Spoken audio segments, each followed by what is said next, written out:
더 이상 중국의 사탕발림에 속지 않겠다. 이제는 진짜 실력을 가진 파트너를 찾아야 한다. 중국으로 향했던 해외 국가들이 사업 파트너를 선정할 때 중국이 아닌 대한민국을 찾는 일이 잦아지고 있습니다. 세상에 공짜 점심은 없다.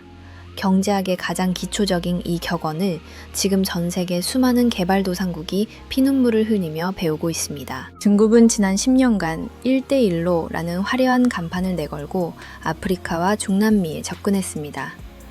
돈 걱정 마라. 우리가 다 빌려주겠다. 세계 최단기 공사로 기적을 만들어주겠다.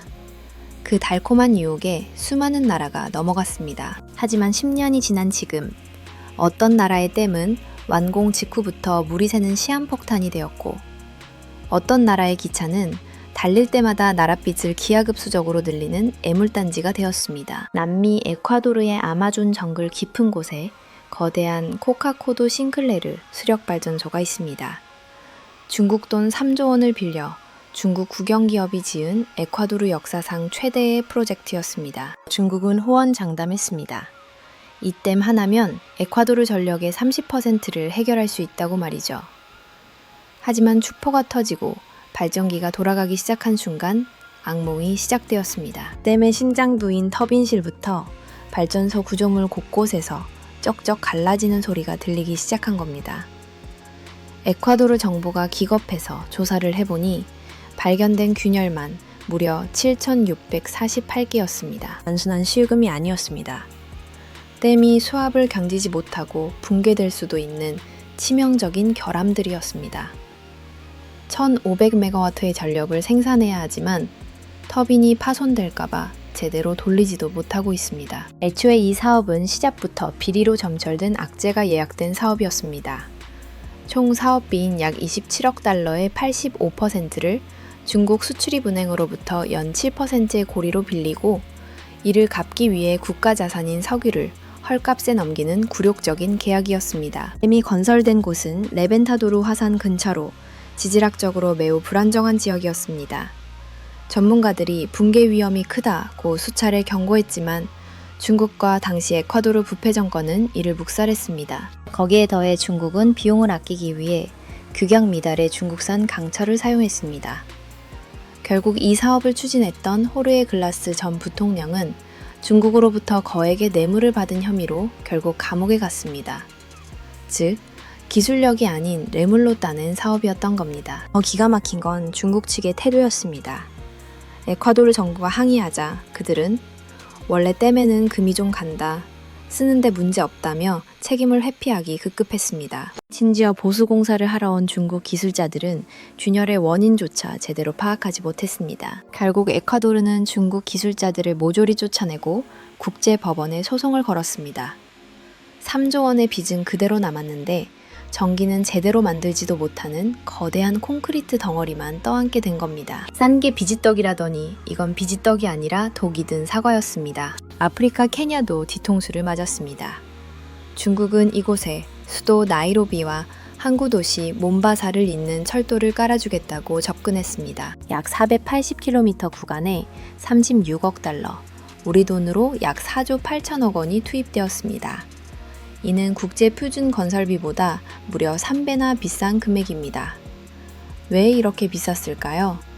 경쟁 이찰 없이 중국 기업이 독점 수주했기 때문입니다. 케냐 정부는 중국의 장밋빛 전망에 속아 무려 5조 원이 넘는 돈을 중국 수출입은행에서 빌렸습니다. 중국은 돈을 빌려주는 조건으로 모든 자재와 장비, 심지어 노동자까지 중국에서 데려온다는 조건을 걸었습니다. 케냐의 실업률은 그대로인데 중국인 노동자 수천 명이 케냐 땅에서 일하며 임금을 다시 중국으로 송금했습니다. 케냐 경제에 남은 건 0%의 기술 전수와 100%의 빚뿐이었습니다. 완공 후는 더 처참했습니다. 화물 운송량이 중국이 예측한 것의 절반도 안 됐습니다. 기차가 달리면 달릴수록 적자가 눈덩이처럼 불어났습니다. 운영비조차 감당이 안 되는데 중국에 갚아야 할 이자는 꼬박꼬박 돌아왔습니다. 이게 바로 그 유명한 중국식 부채 함정입니다. 갚을 능력이 없는 나라에 돈을 빌려주고 못 갚으면 국가의 핵심 자산을 빼앗아가는 수법이죠. 철도 하나 잘못 깔았다가 나라의 관문을 통째로 뺏길 위기에 처한 케냐. 그들은 피눈물을 흘리며 깨달았습니다. 중국의 차관은 도움이 아니라 국가의 주권을 노리는 가장 악랄한 사체였다는 것을 말이죠. 옆 나라 탄자니아는 케냐의 비극을 보고 똑똑한 결단을 내립니다. 중국의 제안을 거절하고 한국의 현대로템과 계약을 맺어 전기 열차를 도입했습니다. 에콰도르의 무너지는 댐, 케냐의 멈춰선 기차. 이 처참한 실패들을 목격한 중남미 국가들은 중국의 몰상식한 행태에 질렸습니다. 그리고 결심합니다. 더 이상 중국의 사탕 발림에 속지 않겠다. 이제는 진짜 실력을 가진 파트너를 찾아야 한다. 그렇게 그들이 눈을 돌린 곳이 바로 대한민국이었습니다.